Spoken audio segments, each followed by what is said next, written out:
நம்முடைய கர்த்தராகிய இயேசு கிறிஸ்துவின் பரிசுத்த நாமத்திற்கு மகிமை உண்டாவதாக. உங்கள் யாவருக்கும் என்னுடைய அன்பின் வாழ்த்துக்கள். ஒரு தேவபக்தி நிறைந்த விதவை தாய் தன் இளம் வயது ஒரே மகனை இராணுவத்தில் பணிபுரிய அனுப்பியிருந்தாள். அவள் அவனுக்கு ஒரு சிறிய புதிய ஏற்பாட்டினை தந்து, இது எப்போதும் உன் பாக்கெட்டிலே இருக்க வேண்டும் என கூறினாள். அவனும் எப்போதும் அதை தன் பாக்கெட்டிலே வைத்து நேரம் கிடைக்கும் போதெல்லாம் வாசிப்பானாம். ஒரு சமயம் எதிரி படையுடன் சண்டையிடும் போது இவன் தனியாக மாட்டிக்கொண்டான். எதிரி இவனை நோக்கி சுட்டவுடன் இவன் கீழே விழுந்து விட்டான். ஆனால் அவன் மறிக்கவில்லை.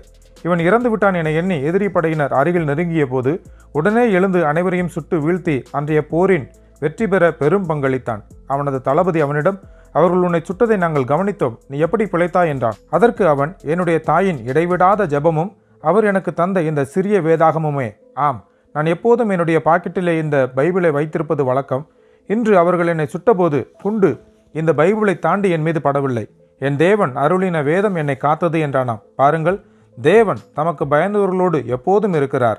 இது வாழ்க்கை பயணம் கிறிஸ்துவோடு. நெகேமியா 16ஆம் அதிகாரம் 9வது வசனம். நீங்கள் என்னிடத்தில் திரும்பி என் கற்பனைகளை கைக்கொண்டு அவைகளின்படி செய்வீர்களானால் உங்களிலே தள்ளுண்டு போனவர்கள் வானத்தின் கடையாந்தரத்தில் இருந்தாலும் நான் அங்கே இருந்து அவர்களை சேர்த்து என் நாமம் விளங்கும்படி நான் தெரிந்து கொண்ட ஸ்தலத்துக்கு அவர்களை கொண்டு வருவேன் என்றும் தேவரீர் உம்முடைய தாசனாகிய மோசேக்கு கட்டளையிட்ட வார்த்தையை நினைத்தருளும்.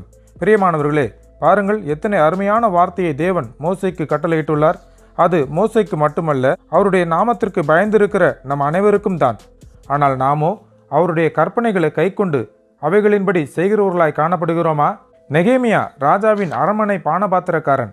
நல்ல அரசாங்க உத்தியோகம், நிச்சயம் அரண்மனை வளாகத்தில் தான் அவனுக்கு வீடும் இருந்திருக்கும். பொருளாதார ரீதியில் ஒன்றுக்கும் குறைவில்லாத வாழ்க்கை.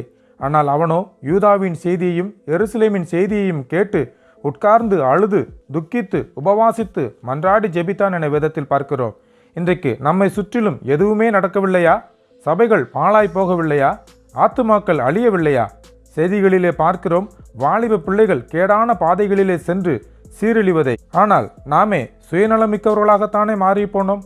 சிலர் கூறுவது, நான் மட்டும் ஜெபித்து என்ன ஆகப் போகிறது என்று. அன்பரே, ஒவ்வொரு உண்மையான ஜெபத்திற்கும் நிச்சயமான பதிலுண்டு. எங்கோ ஏதோ ஒரு மூலையில் யாரோ ஒருவர் உண்மையாக ஊக்கமாக ஜெபிப்பதினாலேயே பல காரியங்கள் நடைபெறுகின்றன.